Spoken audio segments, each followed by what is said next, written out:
All right, well, welcome everyone. It's so great that you're here. You're made it. We have 2 more workshops, and it's my delight to introduce Joel Klepac, who is our camper board. He's in a psychology, he's a psychology representative and also our membership committee. And he studied fine art painting at Asbury University. And later, he worked in Romania for 9 years with children at risk and youth living on the street, as well as holding painting exhibits at the local art guild gallery and designing and creating oil paintings for the community center chapel. Joel is a licensed marriage and family therapist who's currently working in a college counseling center in central Kentucky. He also worked in community mental health, a state psychiatric hospital, in a detention center, providing psychotherapy and skill training. He has also led workshops on appropriate empathy, honesty, and collaboration within the church and at the annual Ocamper conferences. He's become Eastern Orthodox while living and working in Romania, and has been on the parish council of St. Andrew Antiochian Orthodox Church in Lexington, Kentucky, and he also sings in the choir. And today he has the most interesting, we have a surprise in there, so stay until the end. Dispassion, Divine Love, and Healing Professional, Practical Insights from the Orthodox Ascetic Tradition and Social Neurobiology. And any further ado, Joel?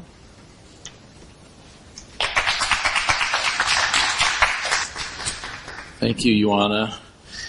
I'm so excited to get to share stuff that I'm excited about. My wife will tell you that it only takes about 45 minutes to find out what the 3 topics I'm really fascinated with at any given moment. And I've come to love that about myself. So hopefully I can get through this. I am just excited to share this with you still, and I've sort of come upon it a few years ago. So let's see. So I want to share a little story of how I ran into this as we go. So about 4 years ago, actually, at a pastoral counseling conference in maybe 2009, I ran into internal family systems. Like, this is cool, firefighters, managers, exiles, these are parts that internal family systems talks about.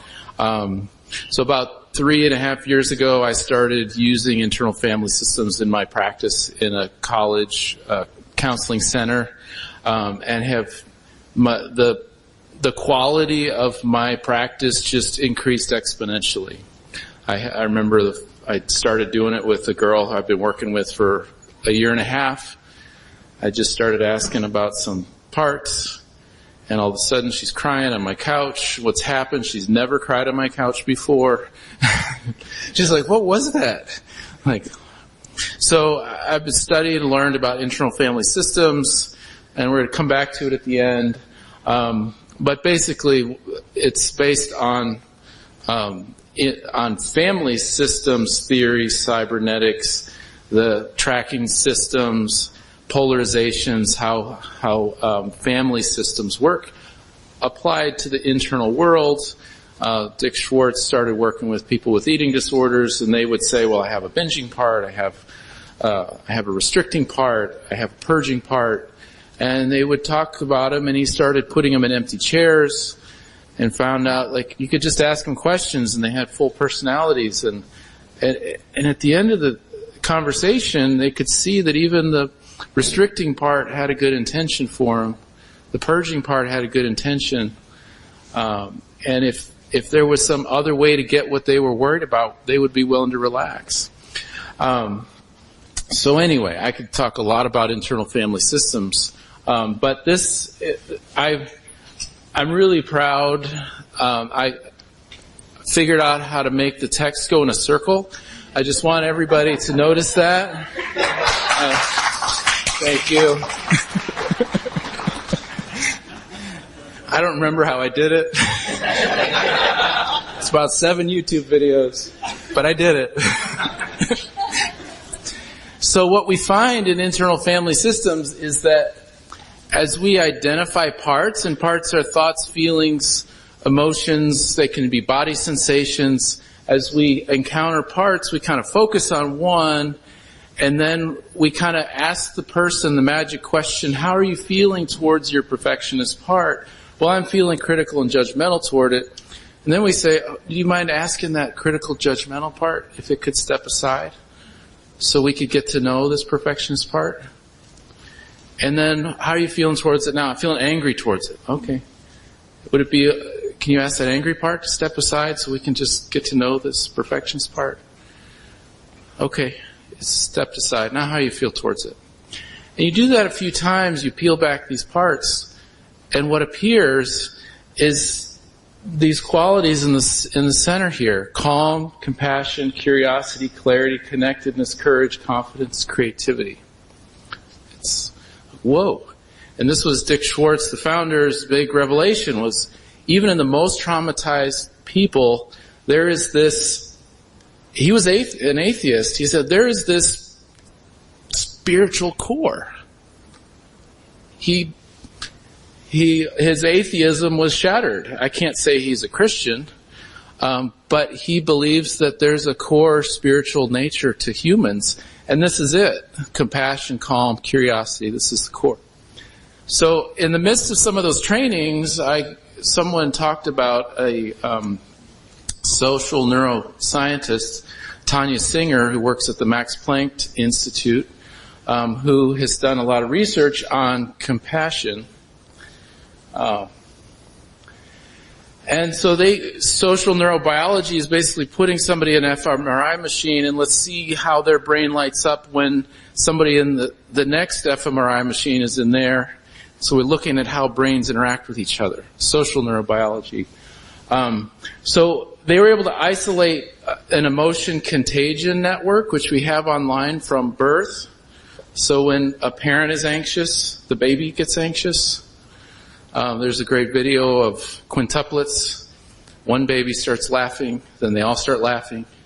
Then it slows down, and then another one starts laughing, and they all start laughing again.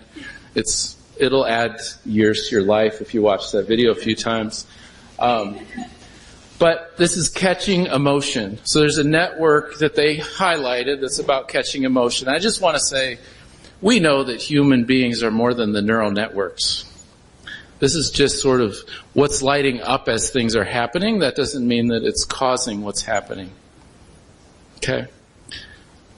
Do wheels turning in the front of the car cause a car to turn? I don't think so. But do wheels turn when cars turn? Yes. Okay, so that's what we're talking about here. Okay?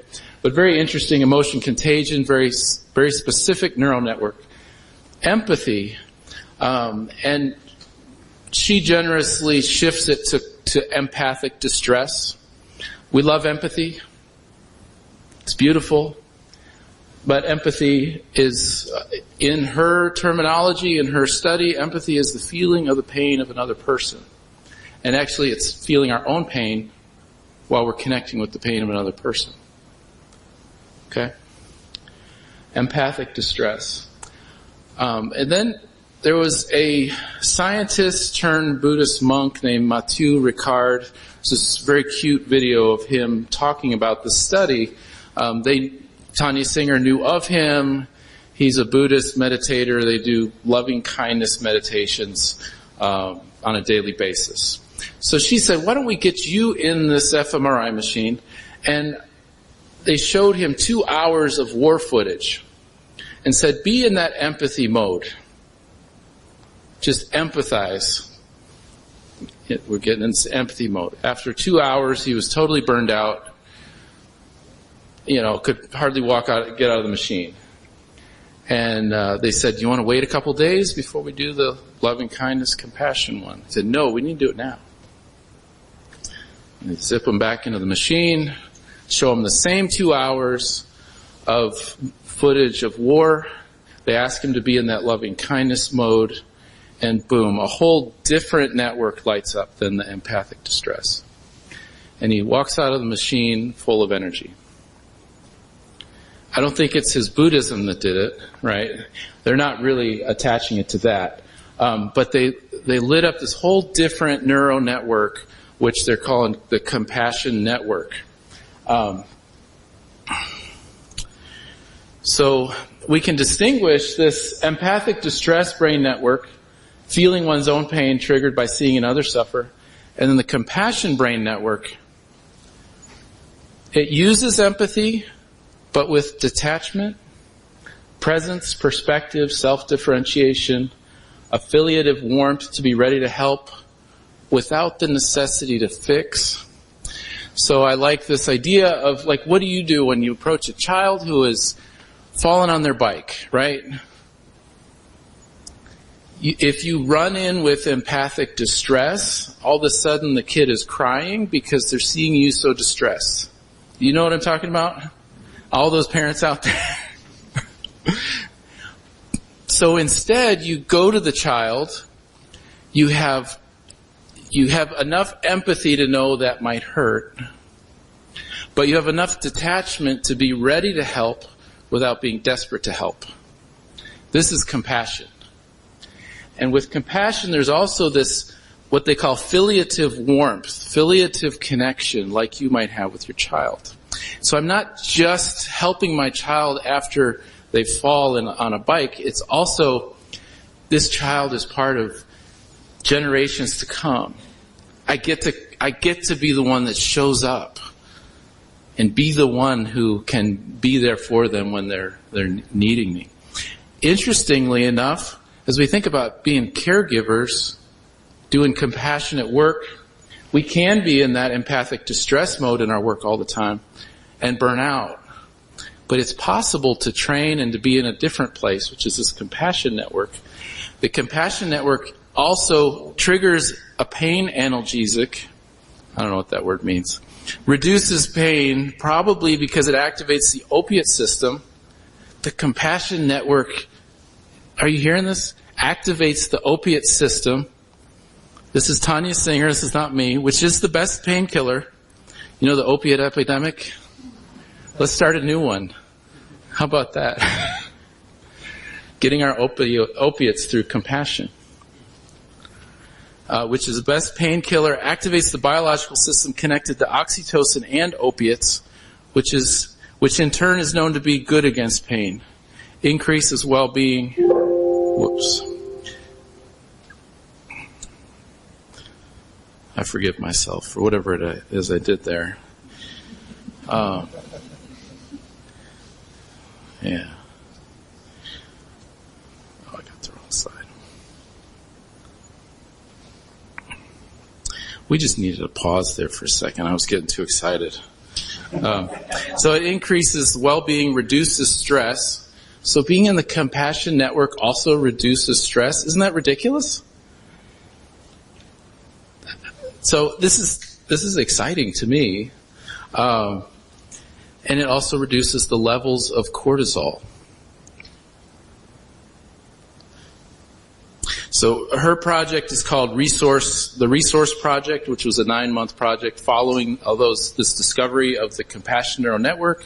She said, well, let's train people. So they designed a training for 9 months long to train people in the components of compassion. So the empathic distress network leads to compassion fatigue. It really shouldn't have compassion in that word. It's really empathic distress fatigue. When we're in the compassion brain network, it actually increases energy, reduces pain, increases connection. So this is Tanya Singer's slide, and this is what she came up with in her whole 9-month program. Is what they did this, and they put people through 3 months of presence, which was secular mindfulness training. How can you be present? And then metacognition, perspective taking on self, perspective taking on others. This is our perspective on our own thoughts. I'm thinking these things, you're thinking these things. Psychopaths are actually really, really good at that one. In and of itself, it's not a cure-all, right? Being aware of our thoughts, but it's necessary for that detachment from your own thoughts, detachment from the thoughts of others, this seeing our thoughts. So we need to be able to be present. When they did 3 months of presence training, pro-social behavior was their measurement. didn't increase at all. So just mindfulness doesn't increase compassion. So mindfulness plus being aware of thoughts of yourself and others actually increased prosocial behavior quite a bit.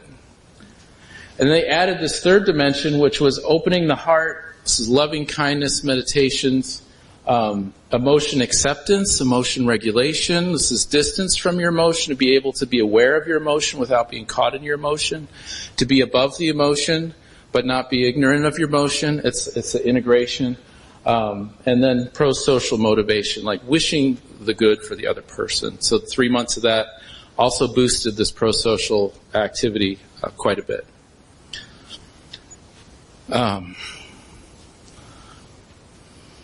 So these were, they during those 3-month periods, they had partners and they would do specific activities, and then they'd come back for weekend-long retreats and that kind of stuff. But when I started learning about this, I started thinking, in our liturgy, in our life as a church, we have all these elements. They're all there. We don't necessarily pay attention to them that way. But this is the genius of our liturgy, right? I mean, silence, solitude, and prayer, like that's the guts of our Orthodox faith, right? We don't need to go anywhere else for that.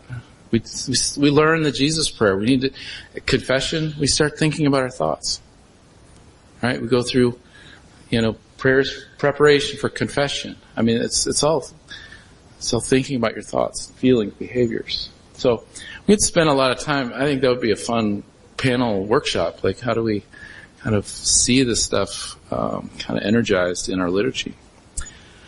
But I had been doing a little bit of reading on apatheia, and I was like, wait a minute, this is also sounding like apatheia.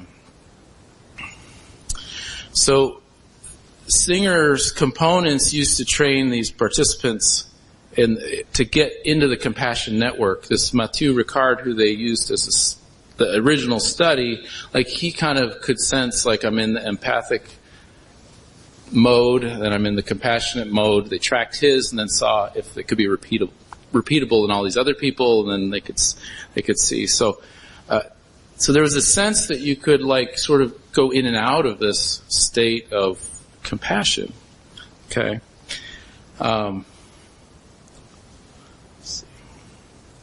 So these are a couple takeaways from Tanya Singer and the Max Planck Institute and the Resource Project, that there is a compassion brain network in everyone. Okay, just like Dick Schwartz discovered as he pulled back parts, there's this compassion calm thing in there. Compassion networks different from empathic distress and other networks often used in caregiving, which lead to burnout. So what can look like compassionate caregiving can be actually empathic distress-driven caregiving. Okay, it's caregiving out of fear, in one way or another. Okay, and the compassion networks involve both care and a level of detachment. Okay. So I was thinking about my autocorrect in my phone, and sometimes somebody talked about it the other day, but sometimes my overcorrect is overly helpful to the point where it's not helpful. I really want to write Ioana Popa in my text thing, but it won't let me write it. It wants to write all kinds of other things, right? Trying to be helpful, but not helpful because it doesn't have the detachment.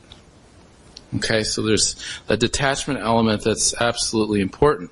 So then I want to shift over to apatheia a little bit.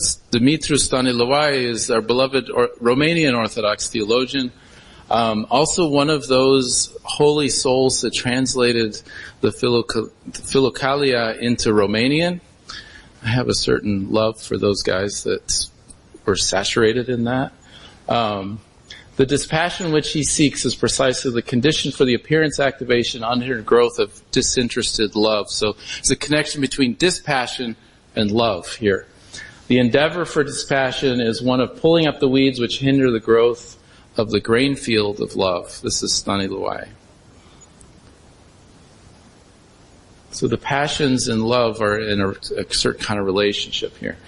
It's the state which doesn't exclude but implies love. So apatheia comes from the same word as apathetic, right? But it's this detachment. We have apatheia even in our creation story. God creates out of apatheia. This is one of the beautiful, unique pieces of our Christian theology, that God does not create out of any necessity. Overflow of joy, celebration, love, compassion. This is not normal among other religions. Out of the overflow of agape, joy, and the fullness of communion. And even on the cross, Christ voluntarily chooses the cross. And in our depictions on the icons, Christ is holding himself up there. He's not dangling like a chunk of meat. He is holding himself there. And the way our Gospels are written, we have very specific cues that he knows what's happening and he's choosing it, right? He doesn't do it out of necessity, but out of compassion.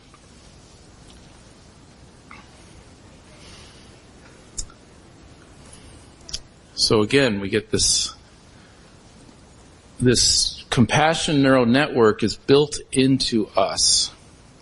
It's almost as if we're made out of agape.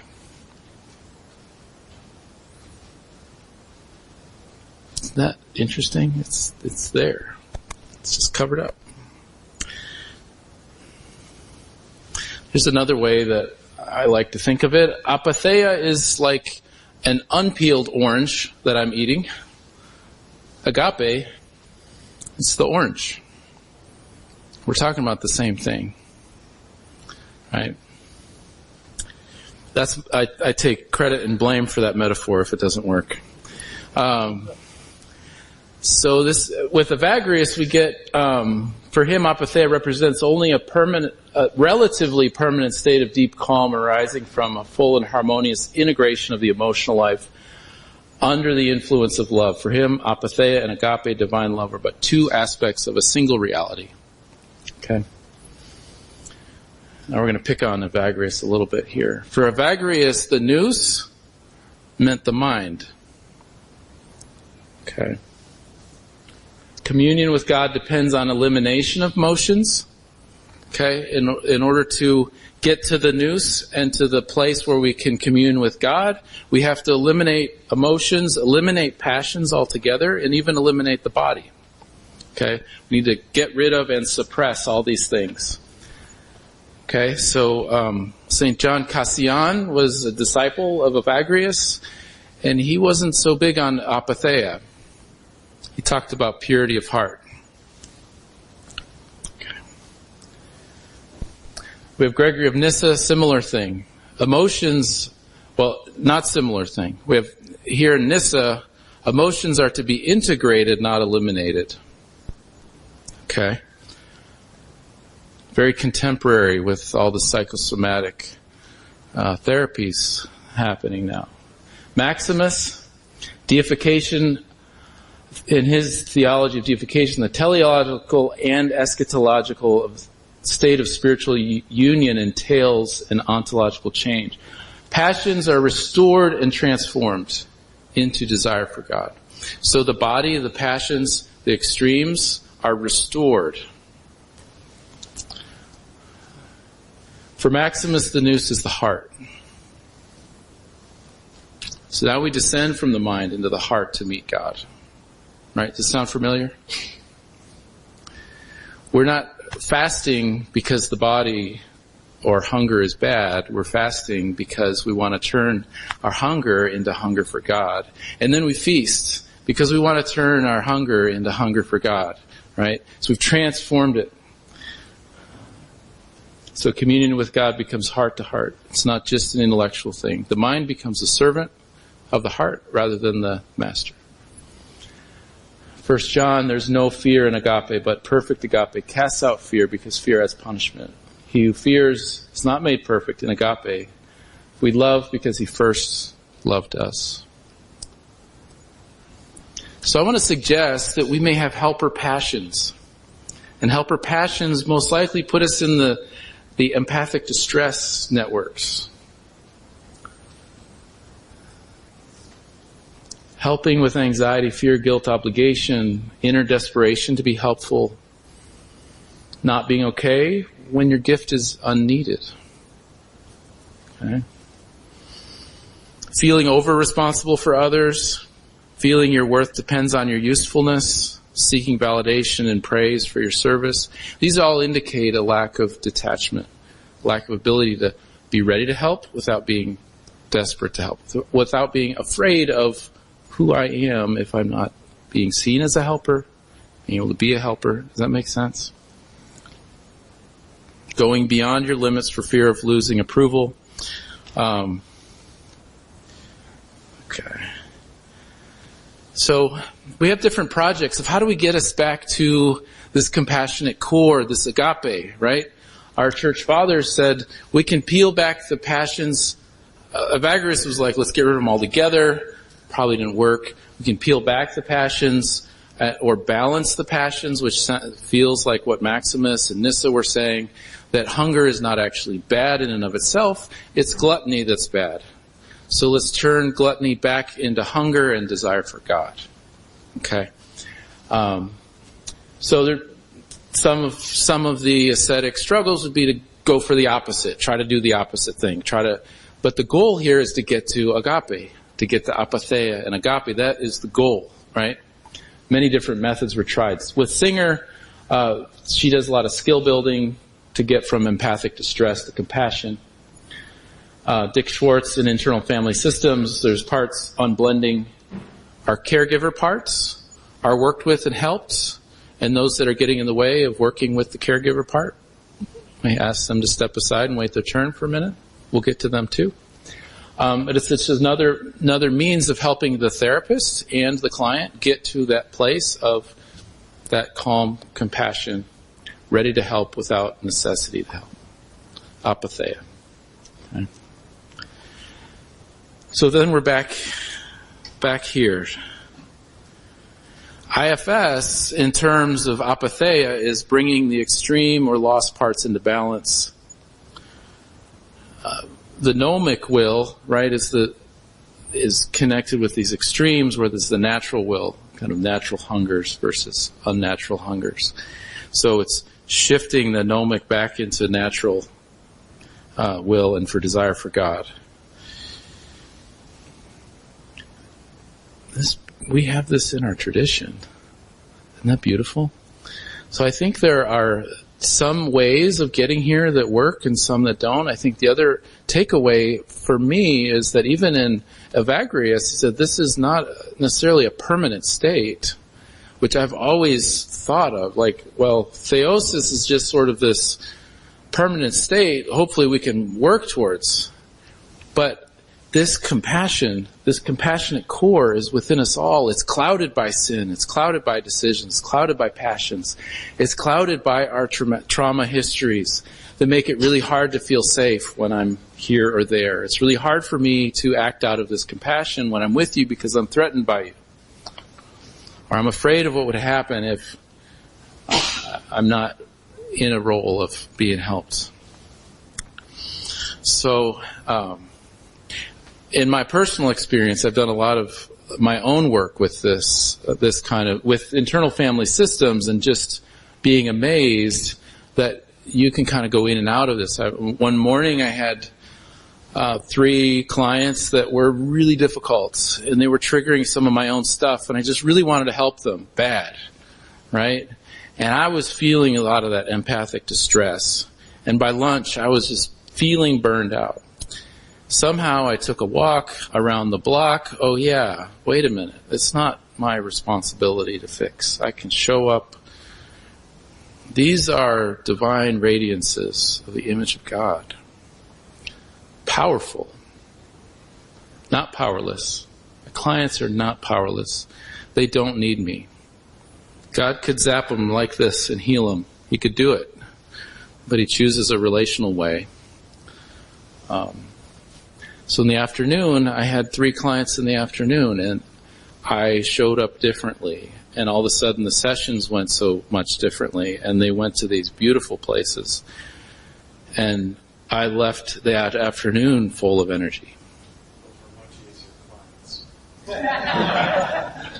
Maybe. Sometimes that's true. Because the easier clients aren't triggering me as much. But some of them were pretty deep trauma work, too. So what I'd like to do, is a little demo, if people are okay with that. I have a volunteer already. Graciously, Ioana has volunteered. And, normally I would want to explain to you all kinds of different aspects of the internal family systems process. But what I want to do is, Ioana's agreed to let me be in the therapist role and just do a little demo of working with a caregiver part. Okay? So we'll just kind of shift over here in the middle, and we'll start it, and we'll make a little bit of time for questions at the end. Is that good? Okay. I think this is... Oh, that's recording. This is... No, it's just this. We're good. Can you all hear me like that? Let's see if you can be heard. Can you hear me? Hear me well enough? I can scoot a little closer. Okay, great. Can you hear me? Yes. All right, so here we are. We need a little pilot or camper. First. So Ioana's actually presented on internal family systems, and you can go find it from 2017 or something like that. So there's 16. Lovely full description of IFS and Orthodoxy and everything. So I'm an experiential guy, so I just want to do it with you. So I wonder if we could just take a second to just sort of settle in and be here in this very awkward space with these people watching. And people listening for eternity. Yeah. Yeah, just take a couple deep breaths, and I'm just curious, as we start talking about caregiver passions, those parts that kind of want to take care of people, want to be over-responsible, they kind of get in the way of just being present with compassion. I wonder if you have anything that's come up for you that you'd be willing to work with. Sure. I mean, I've said this many times. I burn out twice, so I have parts that are caregiving and keep going and don't want to stop. So I had to do a lot of work with them, and it's not that parts go away or reactions go away. So I can tap into my caregiver part, and this caregiver and there's a fixer part in me. Okay. And just to name what I've noticed in that constellation, so either I try to take care or fix it. Those are kind of my condition parts. And maybe you could just ask inside real quick and see if there's one of those take care or fix it part that would feel okay to work with a little bit. Let me check. I think the fixing part is like, yeah, I'm here. Okay, good. Well, I wonder if you could just focus on that fixing part and see if you can find it in your body. Where do you notice it show up in your body when it gets a little more intense? Interesting. Usually it's on this side, but right now it's just on that side. So I guess it wants to say hi. Wonderful. Yeah, so maybe you can just focus on that, see if you can connect with this fix it part. And can you just, as you focus on it and notice it, can you just see how you're feeling towards it right now?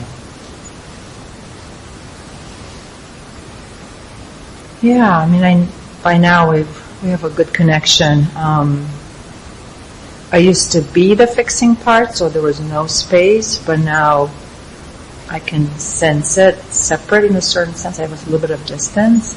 So kind of grateful. I mean, it's done amazing things for myself and others, especially as a doctor. Yeah. I mean, my patients love my fixing part. Yeah, so I wonder if you can just let that fix-it part know that you appreciate it. Your feelings of gratitude towards it right now. Yep. Yeah, just notice how you're feeling towards it.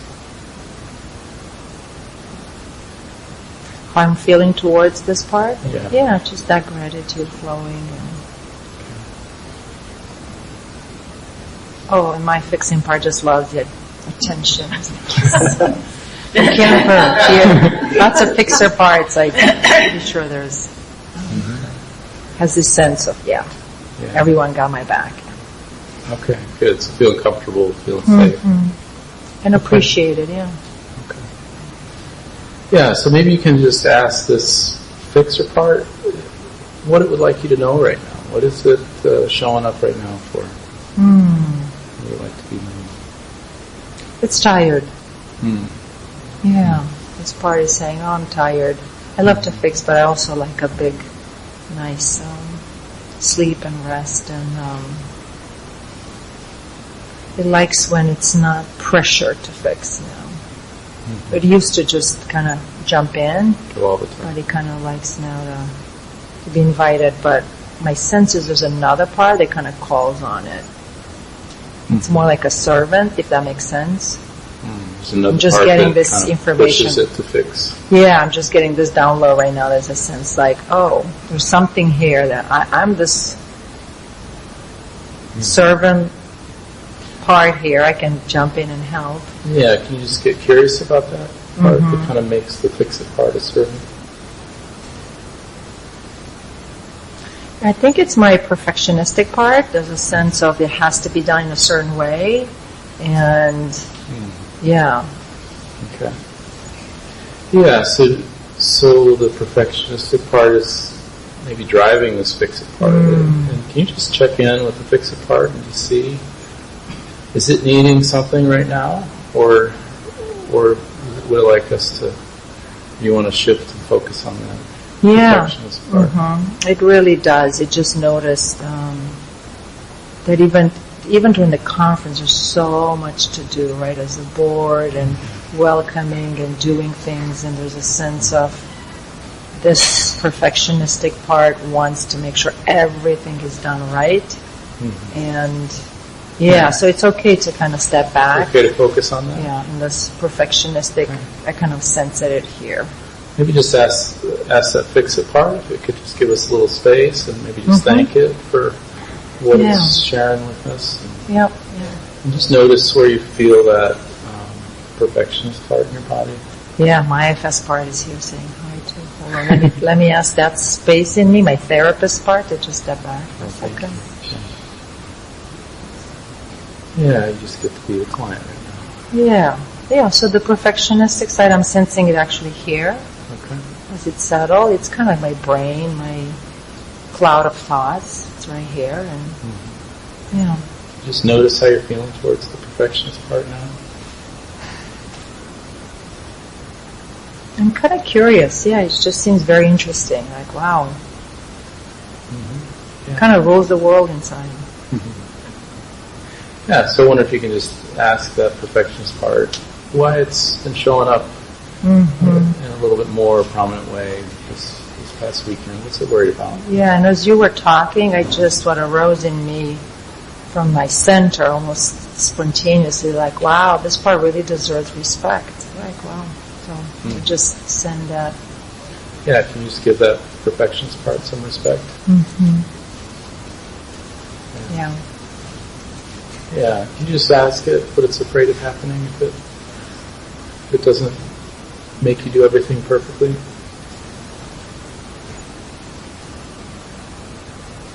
What's afraid would happen? I think it's outside of the mindset. Like, what do you mean?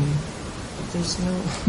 It has to be perfect kind of thing. Like, what are you talking about? Yeah. And I was also noticing that my mind was like, it was kind of like, thank you for your feelings, but you know what, I don't need that. It's kind of like very interesting discovery. Like this thought, has not much to do with emotions, if that makes sense. Yeah, can you just ask that thinking part if it could give you a little space? No, that says the perfectionist. Oh, okay. Yeah. It's like, oh, it appreciate my gesture of appreciation, but it's like, oh, I don't care. What's it trying to do for you? Yeah, it's trying to orchestrate everything and make sure things are done right and orderly, and it's connected in a sense with, it's saying, this is what I'm hearing saying, well, isn't God a God of order? Like, there's a sense of order, there's a sense of flow, that's what I'm doing, and it cannot be in any different way. Interesting, yeah. Yeah, so I wonder if you can just ask it, was there a time when things felt out of order? Oh, yeah. That it really holds on to and is worried about you getting back to? Yeah, like, hey, you burned out twice and show me different memories from growing up. Okay. So it's worried about burning out. Yeah, and interesting, like there's a memory that show up right now, and which I visited before, so I'm familiar, and it feels safe for my system just to bring it forth right now. Okay. But there's a sense of being in school, back in Romania, elementary school, we were asked to come forward. So we only get 2 grades a semester. And we're put in front of the entire class. And it's like, is this what's happening right now? You have you in front of the class right now, people watching, here's a professor. I'm saying, no. Yeah. But that's the kind of the image. Yeah, So can you just ask the part what it felt like to be in front of the class? What it came to believe, being in that experience? yeah, it was, right now it's just reassured by my assurance that this is not the same thing. And I was able to check with the room. I'm like, oh yeah, I'm not in the classroom. Those are kind people here, and you're not my professor, so it feels good. Yeah, so maybe needing some acceptance and care. Yeah. It's a sense of, what was your question? About that memory? Yeah, just what was it? What was it like? What was it taking from that? What kind of belief you feel from that experience? Sense of its belief doesn't land with this space, but is a sense of being frozen. And I, as I know, there's underneath shame, like I'm in front of the class and here I am frozen. And, so it's holding, it's protecting all those deeper layers. Protecting you from more shame. Yeah, and not knowing, and have my scrambled brain part come in. Yeah. So how are you feeling towards this perfectionist part as you see it's protecting you from further shame, fear of being back in that place? Yeah, I really appreciate it, and I appreciate as much as just being in contact with it and relationship with it, and just it feels like this communion back and forth inside between this side and just my core, my true self, however. Yeah. So I wonder kind of likes that. I wonder if it'd be helpful to update the part, kind of where you're at. Yeah, I think it just How things happened have as I changed. looked around and moved and like, oh. Just let that perfectionist part know how you've kind of grown and developed and changed over the years since school in Romania. Many moons ago, yes. Sense of belonging. Yeah. Yeah, I was kind of amazed. Anything else this part needs from you right now?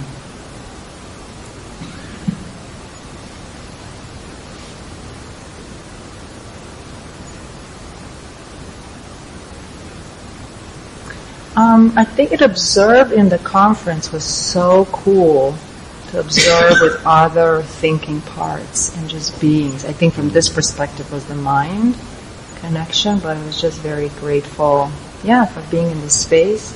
And in the same time, here we are, being also in a different space. If that makes any sense. From the mind to the... Yeah. To the heart. Does that feel complete enough for you right now? Let me check. Anything else? Let me check with them, yeah. So my perfectionistic part is taking the stellar position, just doing its thing. Let me check with the other one. What was the other one? Fix it part. The fixing part? Yeah, thank you. Oh.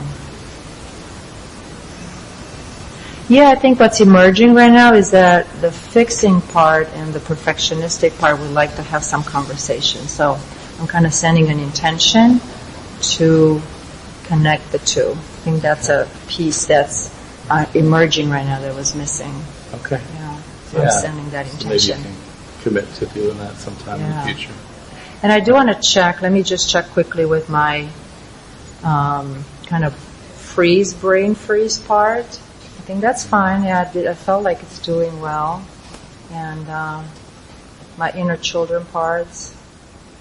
Yeah, they're cool. Cool, yeah. It's all good. Thank you so much. Thank for you. doing that.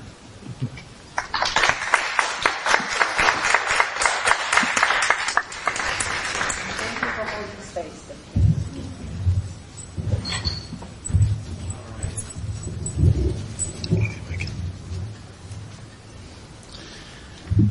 So, what I'm hoping that you saw in that, and this was a little bit unusual because Ioana has done a lot of her own inner work.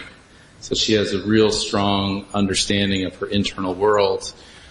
So for a brand new client that's never done this before, it would look a little different. And a lot of times what we did there is what we call insight work, where you're kind of having the person go inside, and there's a whole nother mode of working that's direct access, where I know I'm working with the perfectionist part, even though we're not saying it out loud, and doing a similar thing. Just as I guess I want to invite, are there any comments or questions right off the bat? We don't have a lot of time, but what do you got?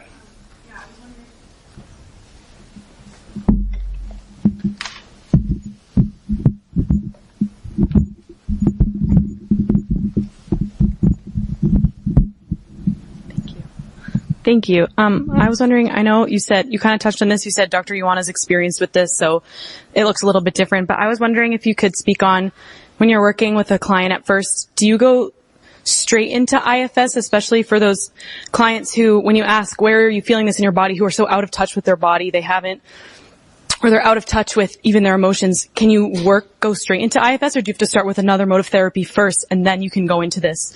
Yeah, that's a great question. Did everybody hear that? Just wondering if you can go straight into IFS with, she's saying, can you just go straight into IFS with somebody that has no experience with it?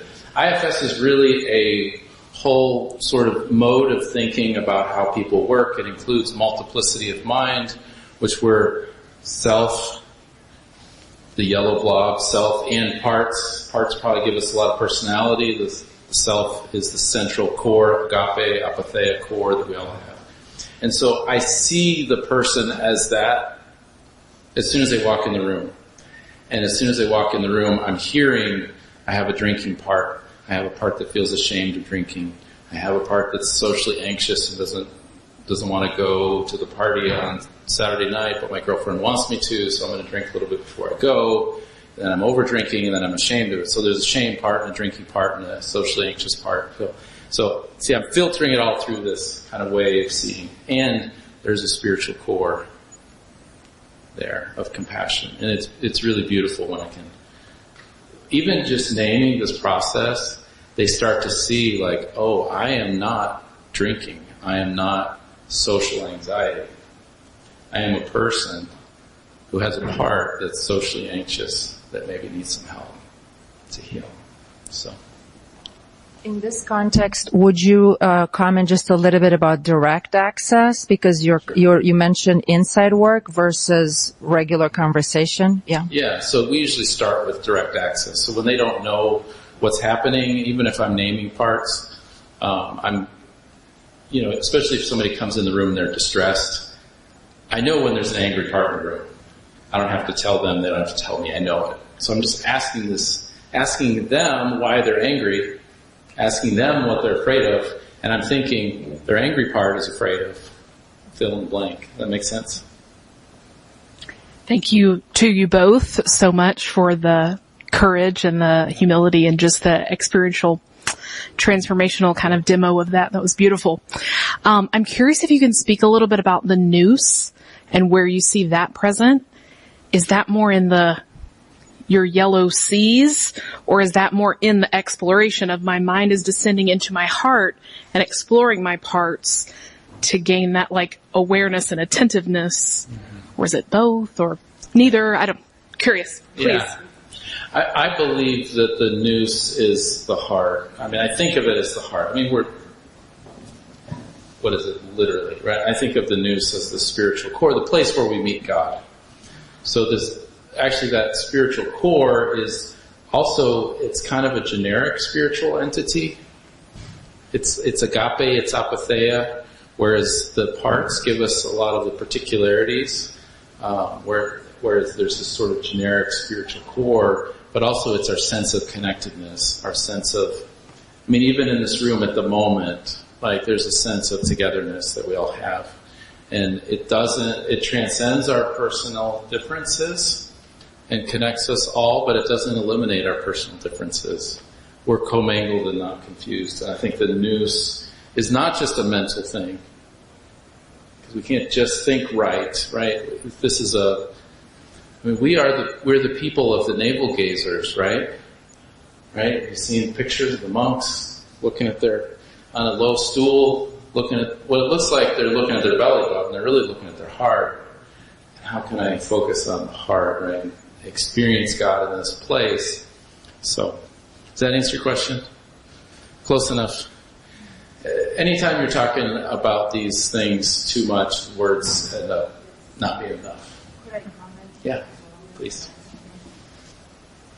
If I understand your question is if the noose is the true self, and I'm hearing you saying, Joel, that it is in this model the true self, right? The noose, our sense of awareness. And your question was... Into the heart. So is that more when we're in the seas, compassion, right. Right. Yeah. Or is that more in the exploration of the parts? Because finally, my awareness is dropping down into my experience. Right. I think it's both. So I would say it's in both. Because the awareness of the awareness of the process, it's that vehicle itself, which is that unconditional love of God, yeah. And there's a curious thing, sometimes if people are going inside and working with the parts, some people will get images of parts too.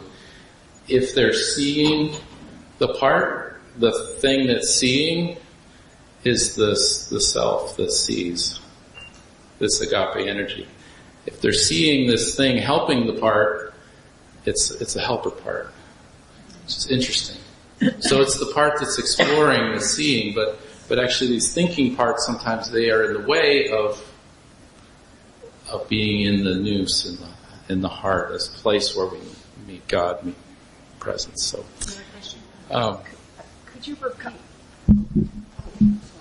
could you please repeat what you just said about if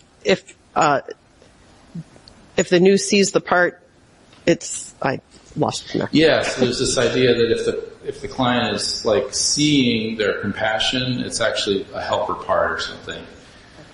This noose is first person all the time. Thank you. Yeah. Which I believe, this is like Origen talked about, the image of God in us, right? It's never tarnished, never diminished, only covered by dust, like a mirror that we clean off, right? And the beautiful thing is this compassionate, calm, compassion neural network core is there in every single person, no matter how traumatized they've been. Now, complex trauma folks have a harder time sometimes getting there. But this is one of the energizing things for me as an IFS therapist, is going to these deep places where somebody's been sexually abused as a child, and all of a sudden they're there with the part that's holding the pain of that abuse, and how are you feeling towards that kid? I just want to hug him. Just like, okay, go do it. Just give this kid a hug. Give him what he didn't have back there in that traumatic moment. Just give it to him. And I get to witness that. And it's not me trying to love the person. I'm just uncovering their compassionate core God put in there, getting that thing to heal their kid that felt abandoned back when they were. So I'd like to just close with a little meditation, if you don't mind, to just offer you all this. This is from me, so I take all blame. So I just offer you the crucifixion. And I just invite you to think of a situation where you're helping someone who's suffering in your personal or professional life. Maybe just notice a breath and go inside. Just notice your feelings, notice how that shows up in your body when you're even aware of this person that's suffering. Notice any thoughts that accompany the situation. And now just focus on Christ for a moment, the icon. And I wonder if you can just be aware of His presence with us right now. Almost as if this golden light fills the whole room.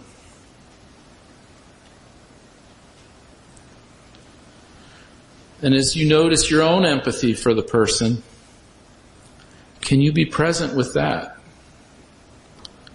With that, your own empathy for the person within the presence of Christ, within this golden light of the love of Christ.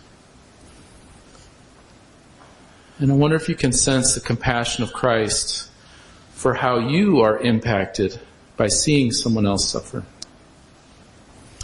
Can you sense from Christ that He loves and values you infinitely, regardless of your ability to help the suffering person in your life?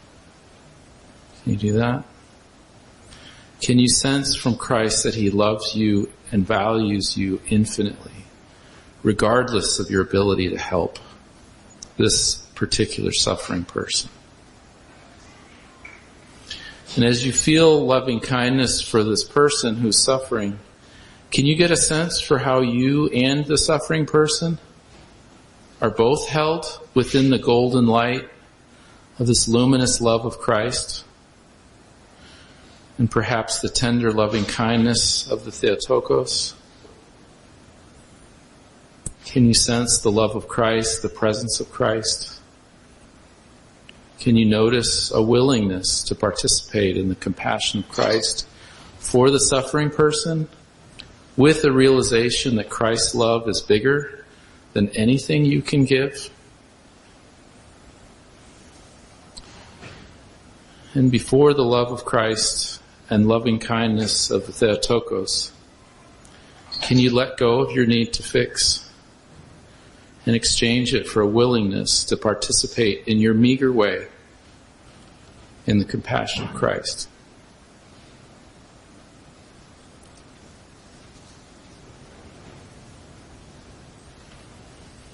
If you just take a couple deep breaths and sit with that for a moment, and then just come back to the room.